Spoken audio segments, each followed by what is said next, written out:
Hi guys, James at RampantLionReviews again for you today with another beer review. For this one we are going to head down to Italy for the first time in what seems like a good long while. As I've told you before, the Italians have some really amazing craft beers, but they are just very difficult to get a hold of. And this is one of the great paradoxes of craft beer. It's a very local and regional product, which is awesome because it encourages you to go to places and try the local food and drink. But at the same time, for people like me who want to review things from different countries, it's an inherent pain in the arse, I have to say. An Italian beer really does not make it outside of Italy all that often, so finding Italian beers up here in Sweden is very difficult, but I do try to buy up the ones that I do come across actually. So for this review though, we are going to return to a brewery who I have reviewed on the channel once before, and these guys, like a number of Italian breweries, are very well known for their sour beers. So for this one then, we're going to go to a little place called Morentino in Piemonte, which is just a little bit out to the east of Torino, Turin as we would say in English, and we're going to have a look at my second beer from Loverbeer. So this one is called the Beer Brugna. It comes in at 7% ABV, and this one is a plum aged sour beer that's been aged in barrels for 12 months. We got this beer here in Sweden through one of the tillfällig sortiments in Systembolaget, and I actually can't remember how long I've had this beer for. It might have come just after Christmas 2019, if I remember correctly, so it has been in my fridge for a little while actually, and it's been one that I've wanted to review for quite a long time. But at the same time, there's something in my head tells me I might have got this just before Christmas. But yeah, I always enjoy reviewing the Italian beers for you, and I just wish we got a few more of them up here. But yeah, as I've told you before, I really feel in Europe that it's a bit of an unwritten rule that the countries that are good at winemaking tend to be very good at beer making when they try their hand at it. At least in my experience, Spain, Portugal, Italy, Slovenia and Greece all seem to kind of match that. And I'm sure when we get some of the other wine producing countries in Europe having a go at craft beer, we will find some really interesting things from there. I know that Romania makes quite a bit of wine, and there's supposed to be some really good beers there. Moldova is another one that's good at it, and I think Croatia, I've heard, are very good when it comes to winemaking as well. So hopefully we start to see more craft beers from those countries at some point in the future. But for this one, definitely cool to return to Italy. It's not often that you find a plum sour either, and it's cool to return to Loverbeer, who are a very well respected Italian brewery after quite some time. It must be at least 3 years since I last reviewed a beer from these guys, so hopefully this turns out to be another very nice one. Incidentally, that beer was Arena Glue, which was very interesting, I have to say. You can go and check out one of my golden oldie reviews if you really want to see it. But yeah, let's see how we get on with this one then. So as always with my reviews, I'll tell you a little bit about the brewery before we taste the beer. If you want to get straight to the tasting, just fast forward. All the usual links are in the description below. That's the brewery website, the link to my other reviews that I've done from Loverbeer before. Hopefully I can add some more to that in the fairly near future. There's all the usual social media down there as well. If you want to see more reviews, do please consider subscribing to the channel. The whole channel has a geography based tagging system, so you can go into the home page and search for beer based on country, city, state, county, prefecture, province, whatever it is that happens to take your fancy. Do let me know of some other Italian breweries and things that you guys would like to see me review. It's always great to hear from you guys that are watching the videos. The support that you show the channel is hugely appreciated, and if possible, do let me know about some Italian beer web shops that send beers outside of Italy. It's, as I say, I would love to review more Italian beers for you, but I just don't have a way to get a hold of them regularly, so do please give me some information in the comments section below. But yeah, let's see how we go with this one then. So on to my brewery notes to tell you a little bit about Loverbeer. So Loverbeer, as I've told you before, is owned by Walter Loverbeer. Kind of a French name, this one, but it's located in Morentino in Piedmont, just to the east of Torino in the northwest of Italy, or Turin as you would say in English. So Walter believes that he comes from a historical brewing family, and the legend goes that a young monk escaped the siege of the monastery where he lived and roamed unknown lands before meeting a young maiden who joined him for the journey. So apparently this young monk saw his grandfather in a dream one night who told him to marry the girl, and he, thinking that this was a divine message from God, did so. After a long journey they settled in a village called Calvados, and the young man took the name Loverbeer. Louvrier, if I'm pronouncing that right in French. I've not done French for a very long time, but this meant the worker. And many years later, one of his descendants also had to flee because of war, this time settling in Italy in the hills of Roero, which is where Walter now lives and brews his beer. So he thinks that there is a historical connection between his family and this legend. So Walter himself began homebrewing back in 2002, and he produced his first beers, which were called the Beer Brugna.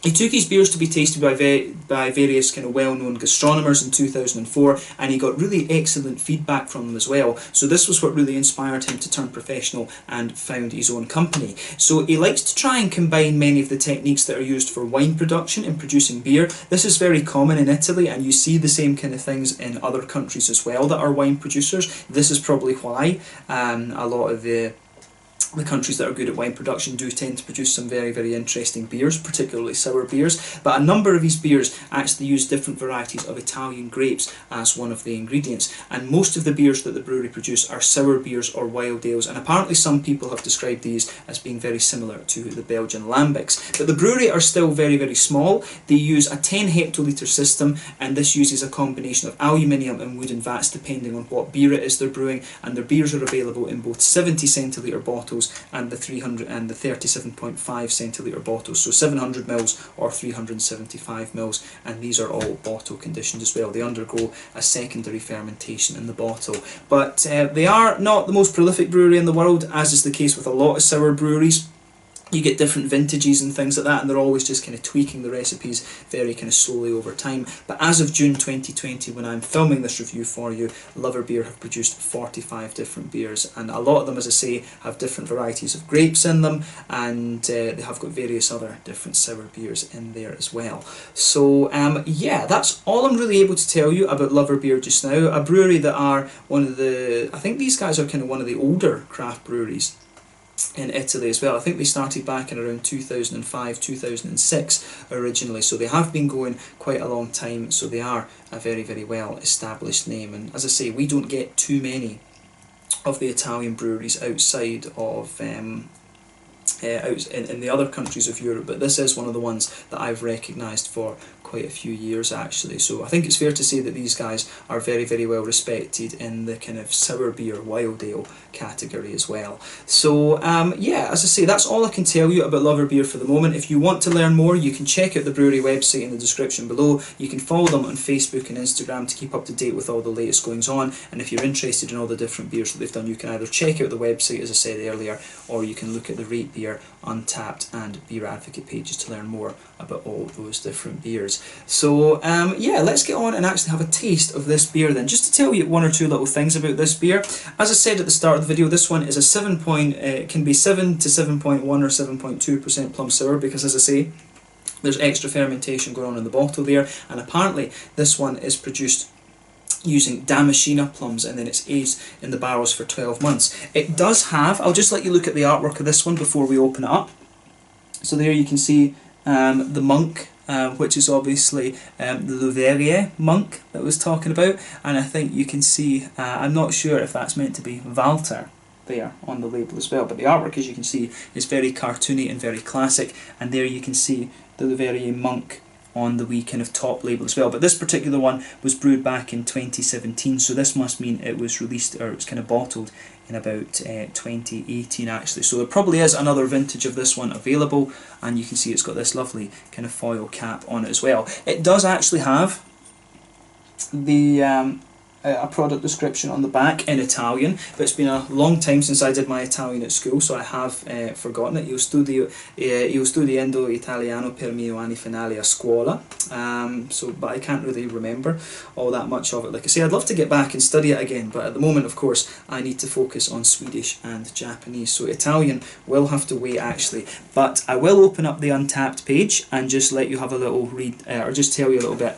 of what I think is the product description on the back here. So they've got an English translation of it on Untappd. So it says, the unique use of Damashina Plums gives to this extraordinary beer a lot of warm and sensuous fruity notes, facing clear through, though never too aggressive, sour and citric flavours. Despite its low pH, this unique beer is well balanced thanks to a remarkable fullness and to impressively fruity flavours persisting for a long time, by Lorenzo da Bove, aka Kuaska. I'm not sure if that is that the artwork?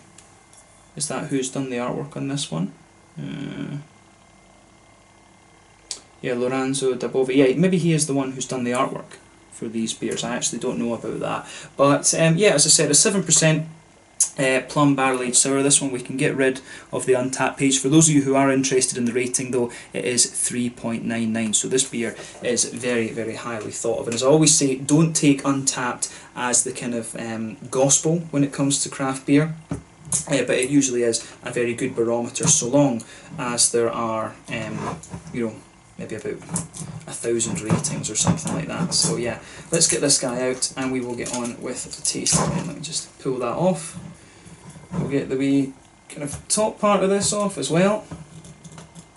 Has this got a cork? No, it hasn't actually got a cork in it. Maybe I can just go like this and kind of take it off. There we go. Yeah, and actually, you can see it's one of these plasticky tops that's in this, but I will say as soon as you open this up, the aroma that comes out of this is absolutely lovely. And this is a green glass bottle, incidentally. It's a bit difficult to tell when you just have the beer in that. But let's get this guy out and we will get on with the tasting then. See, as I said, not often that you find a plum sour. This is a very, very rare thing to find. Do let me know some other plum sours in the description below, because I would like to explore this a little bit more.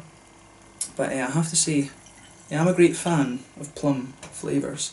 So yeah, let me know about that in the comments section below. And as I say, the Italians have some really, really great sour beer breweries, and I would love to discover more of them. So do give me some other brewery recommendations in the comments section below, and do let me know some Italian beer web shops that I can take a look at as well. So yeah, let's have a little look at this one and see how we get on then. So as you can see with this beer, it's poured a lovely kind of pale golden colour. There's a few bits of carbonation sticking towards the glass. I actually just washed this glass before I did the video, so I don't know quite why it's got a bit of carbonation sticking to it. Maybe it wasn't as clean as I thought actually, but I maybe should have rinsed it right enough before I did it, because I washed it maybe about an hour or two ago. But yeah, as you can see with this beer, if we shine the light through it, it's actually a very kind of rich, almost blood orangey amber colour. But I'm not sure how well you're going to see that on the camera. I think to you guys it actually looks more kind of, it looks a lot kind of lighter and things than it actually is. Well, a lot darker than it actually is if you put the light through it. But it does have, in fairness, it's a sort of blood orangey colour, almost the same colour as like a West Coasty IPA, but just with a slightly more kind of reddish tint to it, which, as I say, is not surprising when you consider that there's plums in this, because you'll have all the natural dyes and things in it as well. But yeah, nothing overly surprising about this beer. I maybe would have expected it to be just a little bit darker in colour, and you can see there is virtually no head to this one. There's one or two big bubbles sticking towards the side of the glass, but you can see quite a few little ones just going up towards the surface of the beer, and the head is completely faded away. It was just a very light kind of ivory creamy coloured thin foamy layer, or kind of thin foamy island in the middle of it when we poured this one. So yeah, interesting appearance this one. As I say, I would have expected it to be a little bit darker, but of course not out with the realms of possibility when you consider what style it actually is. So yeah, let's take a look at the aroma then and just see how we get on. That smells really nice. It actually, see, when it comes to the aroma, it really reminds me of those little heart-shaped sweets you get in the Haribo Star Mix. It really comes across quite like that, those little strawberry flavoured hearts. The aroma of that is just like, it's like you stick your face in a bag of Star Mix and just go, that's what this beer smells like. It really does. I never thought that it would smell like that. I thought, you know, in my experience, plums have always been quite a stronger, darker kind kind of flavour. But this beer, it really does smell like Haribo Star Mix. I never would have thought that, that I would have got that from this one. So yeah, this beer, it really does smell just like a bag of Haribo Star Mix. I love that.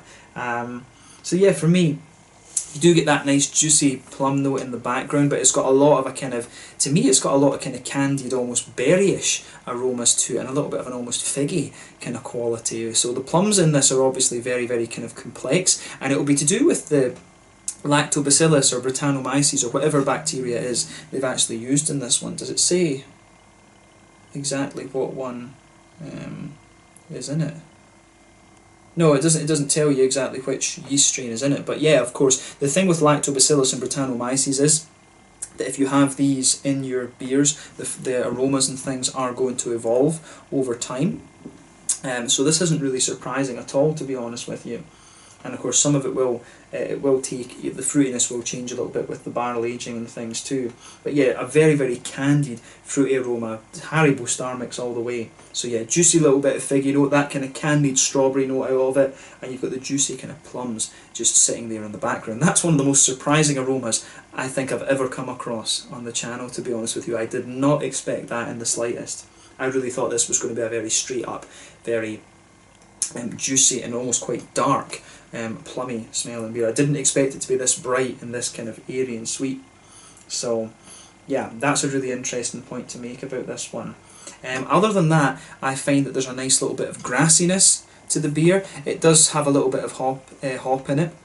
This is what you expect. The thing with Italian beers, I find, is that they tend to have a bit of crispness to them, and they tend to be very kind of light and sort of drinkable at the same time. Italy, generally speaking, is quite a hot country, although in Torino, Turin's in the north of the country, so it's definitely not one of the hotter parts of Italy, I would say. I would assume that it can get quite cold there at certain points in the year, but I think generally speaking, it probably can get quite cold in there, particularly when that's quite a mountainous region of Italy as well. But yeah, the aroma on this beer, the fruitiness of this, really is the highlight of it. It's absolutely lovely. But yeah, underneath that you can get a light sort of grassiness from the hop. There's not really much in the way of floral notes. You do get a very light kind of earthiness out of it as well. The thing with sour beers is that they always use old hops in them as well, because if they use new hops, that does kind of overpower the sour flavours a little bit. But in fairness, when this beer has been in the barrel since, when it was brewed back in 2017, the hoppy notes are going to drop out of this. There's no doubt about that. So quite a lot of the fruitiness, I suspect, that you'll have in this one will be from the maceration of the plums, and also a little bit from the lactobacillus or Brettanomyces, or both, that they've used in this particular beer. But underneath that, of course, you do get that typical kind of oaky woodiness to the beer. I don't find this one to be very like vinous, sort of winey or anything like that. The woody notes, the oakiness comes out, it comes across as being very smooth. You also almost get a little bit of a kind of you do almost get a little bit of a kind of butterscotchy sort of note out of this as well. It's a little bit butterscotchy, a little bit kind of a little bit sort of like a bread and buttery kind of note that you get out of this one. So I do wonder if there is a wee bit of that. I think it's usually diacetyl that gives you that. So I do wonder about that. You do get a little bit of that butterscotchy, bread and buttery, bread crusty type thing out of this one. Maybe even a wee touch kind of biscuity or whatever. To me, there's a wee hint of that kind of almost vanilla note that you can sometimes get from wood, but the oaky woodiness that comes out of this beer is really very nice. I've always said that I don't find sour beers to be the most complex in terms of their aroma, and I think this one kind of sticks to the rule, but usually you can get just a lovely combination of things in here. For me, sour beers are all about the transition that you make between the kind of sharp impact to the smoother, kind of sweeter aspects of the flavour and the kind of juiciness that comes out at the end. For me, sour beers are all about the transition in flavour rather than the complexity of flavour, and a good sour beer will always just give you a really lovely kind of mouthfeel. The other thing I would say about this beer generally is that it does smell quite clean, and I'm guessing that this might be because of the region where this beer's from. I'm guessing the water might be from quite a mountainous source. So yeah, but Italy does have a lot of mountains in it.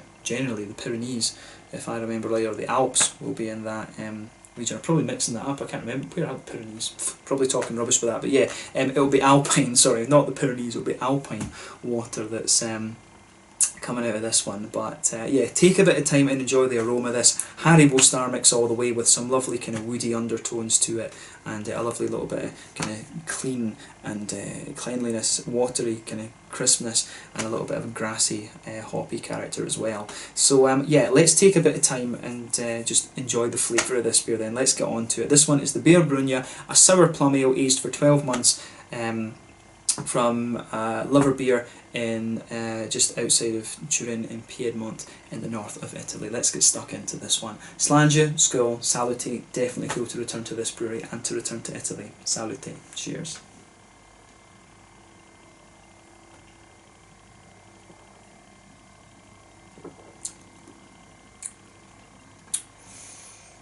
Oh yeah, that's nice. It really is really damn good, that one. It's one of the wetter sour beers that I think I've come across recently as well. It's really sharp in the beginning, but as I always say, never judge a sour beer on the first sip, because you know it's always going to be puckering on the first sip until your mouth gets used to the fact, oh, this thing I'm drinking is sour.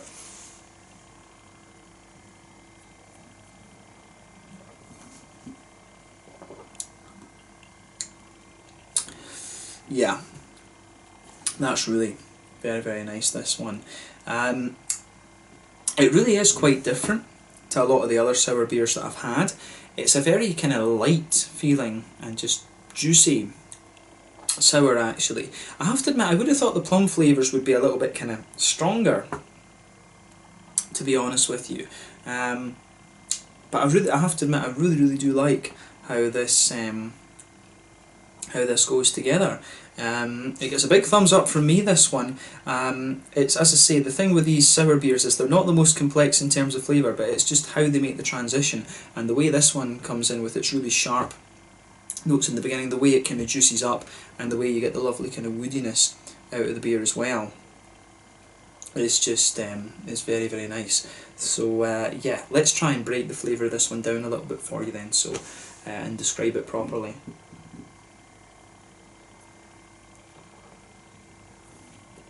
So when you take this beer in, you really get that big kind of sharp citricy kind of thing coming out of it, but then you can just feel the juiciness from the plums just rolling across the back, towards the kind of middle of your tongue, which is really, really very nice. The juiciness kind of lingers there the further you go into the aftertaste, and it does come across to me as being a little bit.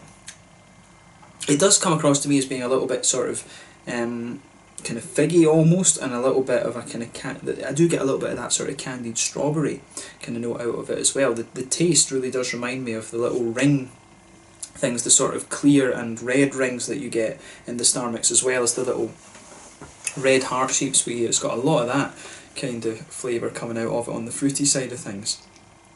But yeah, it's definitely one of these beers that is not the most complex thing you're going to come across, but it's just really, really nicely done, and it's a nice sipper that you're going to enjoy over the course of like an hour and a half, something like that. So yeah, it gets a big thumbs up from me, this one. Beer Brugna. I like this. And as I say, a sour plum ale is really pretty unusual.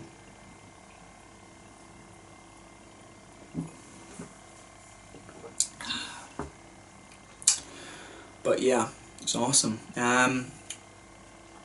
Yeah, so let's just try and break this flavour down a little bit more. So the whole middle of your palate is just blanketed with that smooth, oaky, woody quality in there. If you move further forward on the tongue towards the kind of front curve of the tongue, if you like, you do get a little bit of that kind of vanilla quality out of it, which is very, very nice. But mainly that the whole back of your tongue is just a smooth kind of oaky flavour. There is a wee bit of dryness in the back third of the tongue. You do get a little bit of a dryness and almost a wee kind of tiny touch of spiciness from the wood there.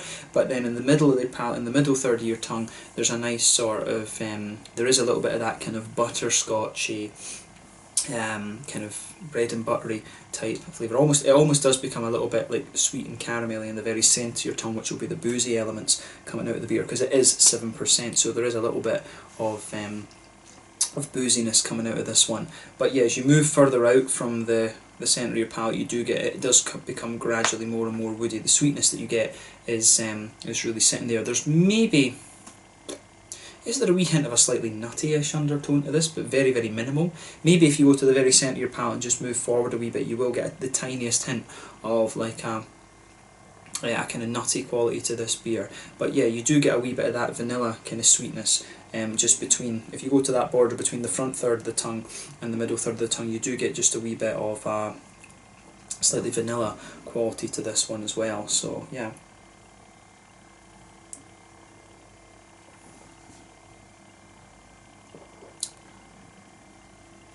But yeah, I do like how that how all of that goes together. Let's focus on the kind of hoppy side of the beer then. So in the back corners of the palate there is a very, very light kind of earthiness to it. As you come further forward along the side of the palate, the earthiness does become a little bit more herbal. There's a wee tiny hint of a floral quality there. Then around the kind of front edge of the palate it is just a little bit lighter and grassy, but you can tell the hops that have been put in this, as is the case with a lot of sour beers, are a bit old. There's very, very little bitterness to this beer at all. I'd be surprised if it's even 10 IBUs, it's probably 5 or something like that. But yeah, old hops definitely used in this beer. Could be an Italian variety, because there are different Italian varieties, but you know, it comes across like an old kind of noble. Czech hops, I guess, would be the other option as well. Czech or German would be the other ones that they've used. I don't know too much about Italian hop varieties, so I do need to have a little look into that at some point. But yeah, the hoppy side of this beer is quite nice, and you do get that kind of grassiness. And grassiness, I think, is quite a common quality that you'll find in a lot of Italian beers, especially the Italian pilsners, which are that little bit more kind of hoppy actually. But yeah, the fruity side of this beer is really nice. As I've always said, when you add fruit into a beer, and what it always does is suppress a little bit of the IBU from the beer, so you can really feel that fruity juiciness. The fruity notes from the actual fruit that's been added come out just behind, or sorry, just around the edge of the tongue, and they suppress a little bit of the IBUs. When you get fruit that's the fruit flavours that are extracted from the hops, the fruity esters there, they'll come out behind the front kind of curve of the palate there, which is nice.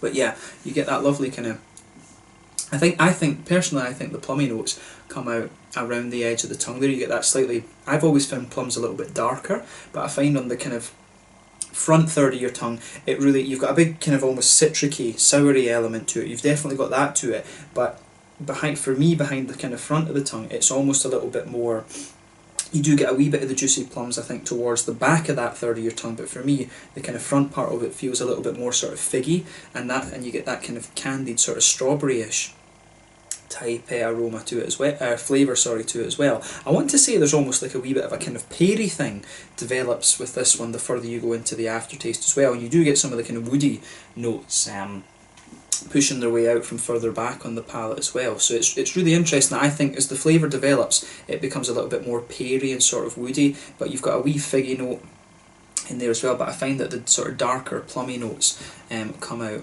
around the very edge of the tongue, and that makes sense when it's been plums that have been added into the beer with the plum maceration and things. So I think maceration, if I remember right, that's where they make this big kind of citricy, plummy sort of thing. I remember reading about that for Owa beer, it's a Japanese guy who lives in Belgium and produces lambic beers. He did it with yuzu and a number of other Japanese fruits. So I'm pretty sure when you do the maceration, that's when you make the big citrusy, syrupy sort of thing that you put into beers like this. But yeah, this one, I think the flavour combination here is really nice. But plums around the edge of the palate for me, a little bit towards the back of that front third of the tongue too. But then it's like figgy, a little bit of candied strawberry, and almost a peary type flavour that comes out of this too. But we can debate about the different fruits all day. The main thing to take away is that this is a very, very nice beer. Quite different to what I expected it was going to be, I have to say, but still very, very nicely done. But knowing this brewery, you know, you are going to get a good quality beer from these guys, I've no doubt about that. I need to look and see what else they've got and see what other things. It'd be quite cool to try some of the grape ales as well. I've always been a big fan of like grape juice and things, so it'd be cool to try a few of the the local Piemonte's grape varieties and stuff, Piemonte's grape sour beers. That would be a very interesting thing. But yeah, lovely beer, this one, I have to say. In terms of the mouthfeel, I do find this one actually kind In some ways it's quite light and quite wet, but in some ways it's also a little bit oily. So I would describe this as being quite a mid-bodied sour. It's not the thickest one I've come across, but it is starting to lean towards the kind of thicker side of things for a sour for me. But at the same time you get a lot of cleanliness, particularly around the edge of the palate. So the middle of your tongue, I would say obviously it's very kind of smooth and very kind of, it's got a little touch of sweetness to it, which is nice. It does dry out a little bit and give you more woody notes and a little touch of spiciness the further you go into the aftertaste. But yeah, the citricy note on this one, the tartness, it does have a wee bit of tartness. It's not the most puckering beer that I've come across, and the juicy elements from the fruit are very nice as well. I think it gets more plummy and darker the further that you go into the aftertaste as well. So definitely mid-bodied for me, very, very smooth carbonation, very little carbonation to this one, to be honest. Leans a bit more towards the oily end of the spectrum for a sour, but yeah, very smooth, little touch sweet, little touch spicy, and lovely and juicy, I have to say. So yeah, lovely beer this one. And I'm glad that I was able to review this one for you. So I hope you guys have enjoyed my take on it. Let's leave it at that for this one. This one was the Beer Brugna sour plum ale with Damashina plums, which have turned out to be very, very nice and juicy, I have to say, from Italy. I think that might be a Piemontese variety of plum, actually, now come to mention it. I never said that earlier, but I'm pretty sure I read before that it is a Piemontese plum variety, which is obviously good because it's a local thing for them. But it's just a lovely beer, this one, so have a go at it for something a little bit different, I would say. So yeah, this one was the Beer Brugna from Loverbeer. And what was the name of the town again? What was the name of the town? Morentino in Piemonte, just to the east of Torino in Italy. I really like how this one's gone together, and I hope you guys have enjoyed this one. Let me know, as I say, some other beers from Loverbeer that you would like to see me try. Hopefully I can get some of those in the future. Do let me know an Italian beer web shop that I can order from. I would love to review some Italian beers for you at some different Italian breweries and things like that soon. But this is a very well known one and a very well respected brewery, and when you try their beers you really can see why. If you're a fan of Belgian lambics and you find yourself in Italy, you've got a good selection of sour beers there. Thank you again for watching my reviews, and let me know your own thoughts on this one in the comment section below. Let me know what your favourite beers are from this brewery, and I will catch you guys very soon. The Beer Brugna at 7%, a sour plum ale from Loverbeer in Morentino, Piedmont, near Torino in the north of Italy. Slange, skål, salute, cheers.